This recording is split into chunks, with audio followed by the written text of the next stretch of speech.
कि ओएमसीज वाले जो भी शेयर थे, एचपीसीएल, बीपीसीएल, आईओसी, कल कमजोर थे और उसकी वजह ये थी कि क्रूड में थोड़ा सा उबाल आया था। 74 साढ़े $74 की रेंज में कच्चा तेल चला गया था, उससे चलते थोड़ा सा तेजी हमने देखी, गिरावट देखी थी स्टॉक्स में। एचपीसीएल को लेकर खबर है रचना जी कि मुंबई के रिफाइनरी के अपग्रेडेशन प्लान को मंजूरी दे दी है बोर्ड ने और इस पर खर्च किए जाएंगे 4,679 करोड़ रुपए। और इस अपग्रेडेशन से ल्यूब बेस स्टॉक प्रोडक्शन में 60% की बढ़ोतरी होगी, एक बड़ा जंप आएगा। तो बड़ा प्लान है इनका। एचपीसीएल कैसा लगता है आपको शेयर ये? जी, एचपीसीएल का शेयर वेल प्लेस्ड है चार्ट्स पे, और यहाँ पे 400 के ऊपर जब तक ये बना रहेगा तब तक तो कोई पुल बैक वगैरह का भी खतरा नहीं है। तो 400 अगर होल्ड करता है तो ये हमें आने वाले टाइम में 425 और 430 के नंबर्स फ्यूचर्स में दिखा सकता है। अगर ये दोनों नंबर्स एक बार निकल गए तो हम 445 का नंबर भी कुछ हफ्तों के अंदर देख सकते हैं। ठीक है, 430 तक ये शेयर जा सकता है एचपीसीएल का। फ्यूचर्स के भाव बता रहे रचना जी, ज्यादा डिफरेंस नहीं है, ₹1-1.5 के आसपास का डिफरेंस होगा फ्यूचर्स के और कैश के भाव में एचपीसीएल में। जो 425 और 430 स्टॉप लॉस, 400 नजदीक का स्टॉप लॉस, थोड़ा दूर का और लेते हैं। कुणाल जी, अगर ओएमसी बास्केट में अगर आपको कोई शेयर चुनना हो, आप भी रचना जी के साथ जाएंगे एचपीसीएल के साथ, या फिर कोई और शेयर आपको पसंद है? पर्टिकुलरली बात करें तो दोनों स्टॉक बहुत ही बढ़िया है, इनपेट्रो और आईओसी। रचना जी ने एचपीसीएल की बात कर ली है, मैं आईओसी की बात करूंगा। बहुत ही बढ़िया स्टॉक है। फिलहाल स्टॉक तकरीबन 143 के अराउंड ट्रेड कर रहा है। एक बॉटम बना चुका है स्टॉक 129 130 के अराउंड। खरीदारी करके चलने की सलाह रहेगी 143 के अराउंड। हम नीचे जो एचएल मेंटेन करके चलेंगे वो 137 का होगा।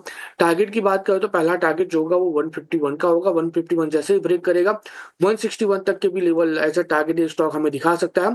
तो खरीदारी करके चलने की सलाह रहेगी आईओसी। आईओसी में खरीदारी करने की सलाह है 151 और 161 रुपए की टारगेट के लिए। 137 रुपए का स्टॉप लॉस है कुणाल जी की तरफ। रनिंग कंपनीज है ना, इनके लिए बजट में भी एक राहत आ सकती है। कल ये खबर, एक्सक्लूसिव खबर आई थी इटिनो स्वदेश के पास। जरा इसको और विस्तार से समझते हैं कि ये राहत क्या होगी, किसके लिए होगी। हमारे सहयोगी प्रकाश प्रियदर्शी हमारे साथ जुड़ गए हैं। प्रकाश, बताइए किस तरह की राहत मिल सकती है ओएमसीज को? देखिए, ऑयल मार्केटिंग कंपनीज के लिए काफ़ी सकारात्मक खबर है। सूत्रों के हवाले से जो जानकारी हमें मिल रही है उसके हिसाब से सरकार ओएमसीज को जल्द ही राहत दे सकती है। और ये राहत दरअसल एलपीजी की बिक्री पर उन्हें जो घाटे का सामना करना पड़ रहा है उसकी भरपाई के लिए दिया जा सकता है। सूत्र हमें बता रहे हैं कि पेट्रोलियम मंत्रालय एक ऐसे ही प्रस्ताव पर काम कर रहा है जिसके हिसाब से जल्द ही वित्त मंत्रालय को अप्रोच किया जाएगा कि ओएमसीज को एलपीजी, डोमेस्टिक एलपीजी की बिक्री पर जो घाटे का सामना करना पड़ रहा है उसकी अदायगी की जाए और इसके लिए एक कॉम्पनसेशन की रकम जो है उसकी मांग की जाएगी। जैसा कि आपको पता है कि ऑयल मार्केटिंग कंपनीज पिछले कई महीनों से मार्केट रेट से नीचे एलपीजी की बिक्री कर रहे हैं। इंटरनेशनल मार्केट में एलपीजी की जो कीमतें हैं वो काफ़ी मजबूत बनी हुई हैं, काफ़ी बढ़ गई हैं। लेकिन डोमेस्टिक मार्केट में क्योंकि एलपीजी एक सब्सिडाइज्ड कमोडिटी है, oil marketing companies market rate से नीचे पर इसकी बिक्री कर रहे हैं। प्रति सिलेंडर करीब 150 से 200 रुपए का घाटा उन्हें उठाना पड़ रहा है। इस बात को ध्यान में रखते हुए पेट्रोलियम मंत्रालय जो है एक प्रस्ताव पर काम कर रहा है ताकि उनके घाटे की भरपाई की जाए। सूत्र हमें बता रहे हैं कि करीब 20 से 25 हज़ार करोड़ रुपए की रकम की मांग जो है वो की जा सकती है वित्त मंत्रालय से। जैसा कि आपको पता है कि सेकेंड क्वार्टर में, यानी कि चालू वित्त वर्ष के सेकेंड क्वार्टर में ऑयल मार्केटिंग कंपनीज का जो लॉस है, जो प्रॉफिट है, वो घटकर काफ़ी कम रह गया है।